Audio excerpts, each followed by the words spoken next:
ورجعنا لكم تاني متابعي افلام الخمسينة الكرام، وبنشكركم على دعمكم المتواصل لينا، وان شاء الله مستمرين معاكم وبيكم. لايك شير سبسكرايب ويلا بينا علشان ندخل على ملخص الفيلم الجامد ده.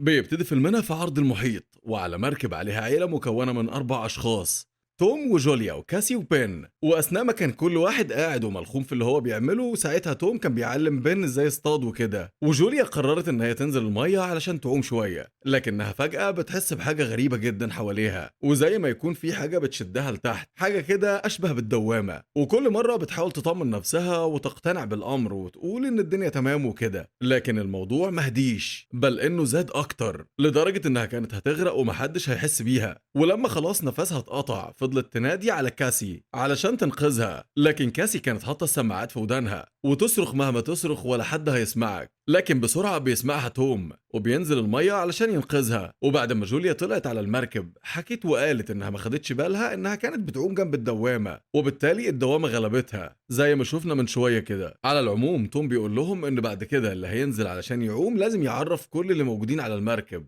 وعلى اخر الليل بنعرف ايه سبب رحلتهم في المركب من الاساس، وهو ان النهارده عيد ميلاد بن بمناسبه بلوغه سن 13 سنه. وبعد ما بيطفوا الشمع وبيسلموا الهدايا، بتاخد كاسي بعضها وقعدت في ركن علشان تكلم حبيبها ادم، وبيطمنوا على بعض وبيعرفها ادم انها لازم تحضر حفله يوم السبت. لكن كل ده ما بيهمناش، اللي يهمنا هو العاصفة الغريبة وشكل السحاب والبرق المرعب. وفي نفس الوقت الشبكة فصلت نهائي، وده طبعا أكيد بسبب العاصفة والهوا وكده. وحاجة كده على جنب، توم بيكون عالم محيطات ومستكشف بحار عموما، وجوليا دي دكتورة. المهم مش بيعدي كام دقيقة وبنشوف في المية إن الحيتان عددها كبير جدا ومتجهين كده ناحية الساحل بسبب العاصفة القوية. وتحت المركب كان في حوت كبير جدا، وده تسبب في ضرر للمركب. وبعد ما نزل توم يتفقد الوضع، لقى إن المروحة انكسرت، وبسرعة بيدخلوا للمركب وبيحاولوا يتواصلوا مع أي حد على الساحل علشان يجي لهم ويقدم لهم المساعدة. لكن للأسف الإرسال مقطوع نهائي ومفيش أي استجابة. والمشكلة إن الأكل اللي معاهم ما يكفيهمش إلى 4 أيام فقط. ولو أنت فاكر إن دي تبقى المشكلة وإن الموضوع انتهى على كده تبقى غلطان. وفجأة السما حرفيا نورت وحصل هجوم مرعب للأقمار الصناعية على الأرض، وده كله أكيد بسبب العاصفة. والموضوع بدأ يتعقد أكتر، وده لما المحرك بتاع المركب بيولع وبيعطل المركب عن العمل، وده بسبب إن توم شغاله والمروحة مكسورة ومتعطلة. وفي الوقت ده ما بيبقاش في ايديهم غير حل واحد بس، وهو انهم يدخلوا جوه المركب ويقفلوا اي فتحة ممكن تدخل هواء وينتظروا على ما العاصفة دي تعدي على خير.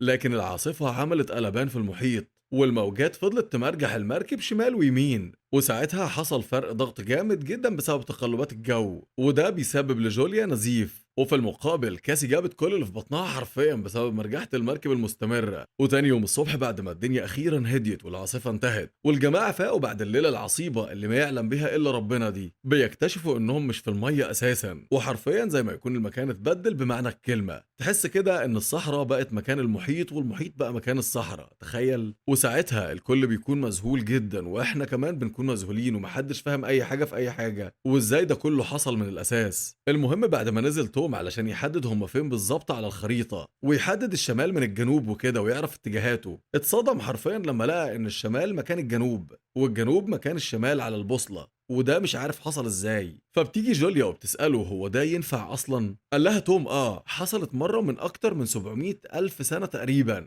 ومعنى الكلام ده ان كل المية اللي في المحيط بقت على اليابسة حاليا، وبكده هم يبقوا واقفين في قاع المحيط زي ما انت شايف كده. وتقريبا كده اي حاجة في طريق كمية المية دي كان زمانها اتدمرت. وساعتها افتكرت كاسي حبيبها آدم وقالت أكيد صابه مكروه وكده وإنه أصبح من الموتى، بس يعني هم مش متأكدين قوي من المعلومة دي إذا كانت صحيحة أو خاطئة. بس برضه نرجع ونقول المية راحت فين. المهم وفي وقت ما كانت جوليا بتجمع الأكل المتبقي من بعد العاصفة، ساعتها بين وقف على صخرة كبيرة جدا من القاع وبيطير شوية بالونات كده، بحيث يعني لو في ناجين تانيين يجوا ينقذوهم ولا حاجة. وعموما أبوه بيشجعه على كده، وبسرعة رجع للمحول وعلى أمل إنه يلقط أي شبكة من أي حد ينجدهم. وأخيرا بيلاقي واحد وبيكلمه في الإرسال، وبيطلع برضه ناجي من حادثة العاصفة، وهو حاليا زيه زيهم في نصف قاع المحيط. وساعتها استغل توم فرصة انه كابتن وكان في رحلة استكشافية بالغواصة بتاعته، فسأله على اللي حصل بالظبط في المحيط.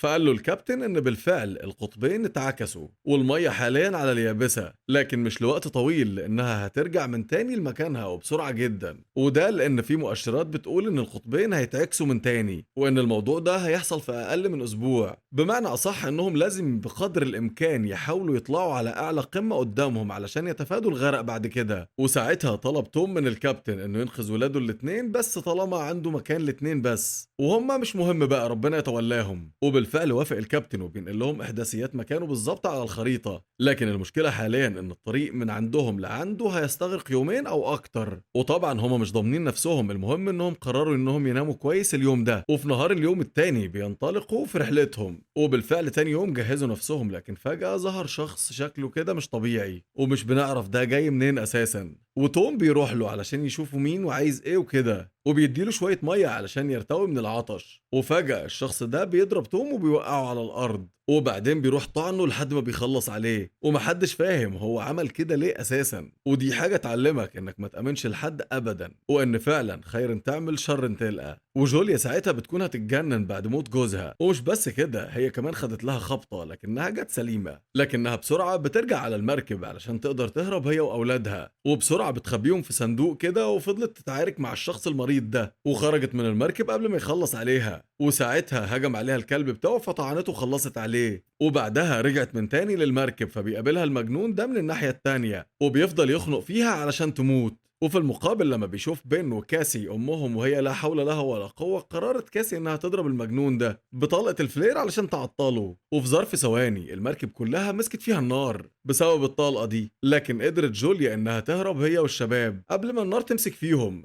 لكن لسه في مشكلة، وهي إن المجنون ده لسه عايش وخرج كمان من المركب قبل ما تنفجر، وكمان بيكمل في مطاردته ليهم. عموما هم هربوا بأقصى سرعتهم في طريقهم للغواصة قبل ما المجنون ده أو المية تيجي، والاتنين حرفيا آخرتهم الموت. وبعد شوية جري حلوين في قاع المحيط كده، قدر الجماعة انهم يبعدوا عن نظر المجنون ده خالص، وبيكملوا في طريقهم. وبعد شوية بين بيعطش جامد وما كانش قادر يتحرك خطوة واحدة كمان، وبسرعة بتطلع جوليا ازازة المية اللي معاه علشان يشرب. لكن الصدمة ان الازازة ما فيهاش مية، وهنا بنكتشف ان كاسي ما قفلتهاش كويس بعد ما شربت اخر مرة. وتقريبا كده المصايب بتنزل على دماغهم زي المطر. وساعتها ما بيكونش قدامهم غير انهم يكملوا مشي على امل انهم يلاقوا مركب تانية في طريقهم او اي حاجة يكون فيها اكل وشرب. وبالفعل بيلاقوا في طريقهم طيارة قديمة، لكن دي ما فيهاش اي حاجة، وده لانها موجودة في قاع المحيط من زمن الزمن. لكن الكويس في الامر انها بتكون مأوى ليهم لحد اليوم التاني، بعيد عن اي ضربات ممكن تحصل لهم. وبعد شوية سألت كاسي جوليا عن باباها وازاي اتعرفوا على بعض وكده، وهو اي حاجة يسألوا نفسهم بيها. فقالت لها جوليا انها في يوم من الايام وهي عندها 22 سنة كانت في مستشفى الجامعة بتتدرب، لحد لما اتصادفت بتوم في يوم من الايام وتعرفوا على بعض بعد ما عرفت منه انه كان جاي من المانيا مخصوص علشان يبحث عن نوع مرجان معين، وبيقولوا انه بيخفف الضغط اثناء الغوص وكده. وبس دي كل الحكايه. وفي نص الليل فجاه بنسمع صوت حاجه كده مش محدد هي ايه بالظبط، لكن اتقل هنعرفها كمان شويه. وفي وقت ما كيسي كانت واقفه بره من كتر الزهق اللي هي فيه، بيجي لها الراجل المجنون علشان يخلص عليها، وحرفيا كان فاضل له خلاص ثواني ويقتلها. لكن بسرعه بتلحقها جوليا وفضلت تطعن فيه كل طعنه والتانيه لحد ما فرق الحياه واطمنوا خلاص ان هو مات، واخيرا خلصوا منه. وبعدها بيرجعوا تاني للطياره علشان يناموا في سلام. هو مش سلام قوي يعني، بس المهم انهم قدروا يناموا.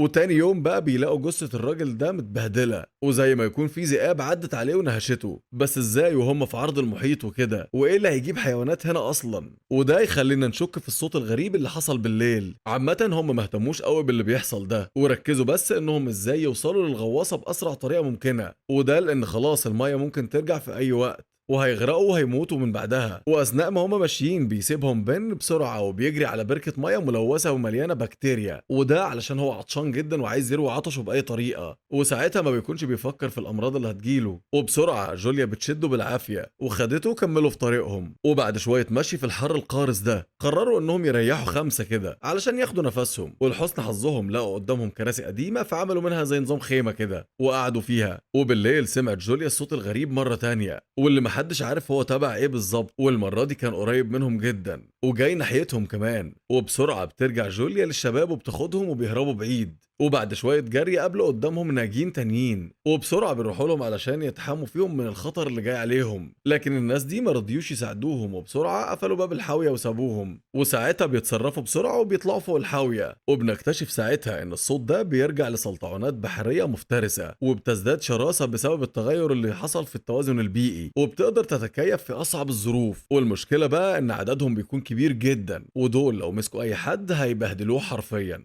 وبنعرف ان هم اللي بهدلوا جثة الراجل المجنون، وبسبب ان الناس بتوع الحاوية دول مرضوش يقدموا لهم المساعدة، السلطعونات بتهجم عليهم ونهت حياتهم كلهم. وتاني يوم الصبح بتصحى جوليا على صوت عاصفة رملية شديدة، والمصيبة ان بين وكاسي مش جنبها، وساعتها بتنزل تدور عليهم، وكانت مفكرة ان السلطعونات خلصت عليهم، لكن بسرعة بيرجع لها اولادها، وبسرعة بيدخلوا علشان يتحاموا في الحاوية لحد لما العاصفة تهدى. وبعد شوية خرجوا لما العاصفة هديت، وفضلوا يجمعوا في ازايز المية علشان يرووا عطشهم. وبعدين بياخدوا اسلحه الناس اللي ماتوا علشان لو اتصادفوا بالسلطعونات تاني. لا وكمان لقوا جهاز لاسلكي يقدروا منه انهم يكلموا كابتن الغواصه. وقتها جوليا سالت الكابتن على انهم ازاي هيوصلوا له وهما مفيش معاهم خريطه اساسا ولا بوصله دلوقتي. فبيقول لها الكابتن انه امبارح السلطعونات هجمته وعورته، وبيقول لها ان الاكسجين هو السبب اللي مخليهم يقتلوا في مجموعات بالشكل ده. وبيقول لها ان الاسوأ من ده كله ان الميه راجعه بسرعه جدا وما قدامهمش غير ساعات معدوده وهيموتوا. وجوليا بتقول له طيب هنوصل لك ازاي برضه من غير خريطه.